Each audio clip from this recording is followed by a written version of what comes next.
So, kulang pa. No? Pwede namang tanggapin namin yun. No? I think we need to siguro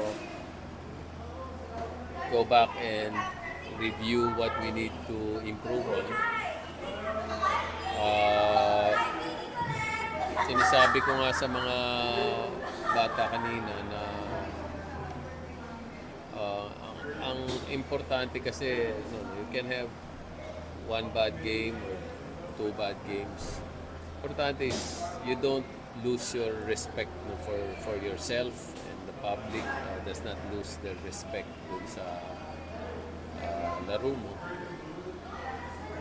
Yung sa San Miguel loss namin, even if we lost yung game na yun, maganda pa rin yung feeling mo eh. Pero you lose by 20 plus points in this manner. I think yun yung yun yung pwedeng magdampen ng spirit mo or baba ng moral. So I think we just need to be careful how to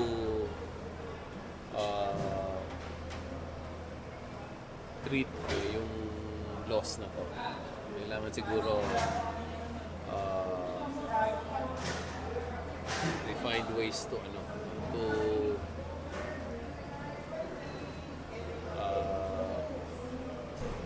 keep our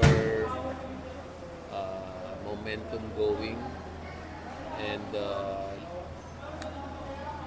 look for something positive which we can take out of this loss. Ano pa naman 5-2 is still a good position to be in.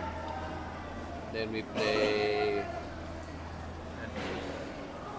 NLEX on Tuesday. Maglalaban pa rin naman yung San Miguel at saka yung Ginebra. So we still have a chance even at number 1. No? Kung kunyari San Miguel manalo, kasi masyado malaki yung lamang kung magiging quotient yung labanan, lamang na yung Ginebra sa atin. But 1 point lang talo namin sa San Miguel, so I think there's still ways. Of course, we're trying to get the best finish that we can. Pero importante makarating ka sa next round. Yung 6 wins will get you there.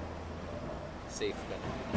So ngayon, yung pa rin ang objective namin. Kung hindi namin nakuha yung 6 wins ngayon, kaya sa Tuesday, makuha namin. We'll keep trying to get to the 6 wins. Assure ourselves of getting to the next round. Then kung ano man yung pagkukulang namin, let's say dito sa laro na to, we will watch the video. And actually, ang makikita naman sa stats, pumutok lang yung 3-point shooting nila nung third quarter. I think yun yung key development dito sa laro na to.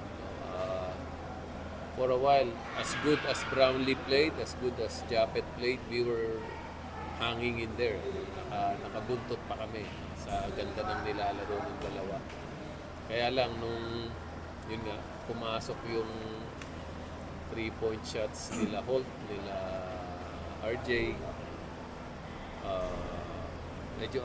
medyo mahirap ng sumabay dahil nga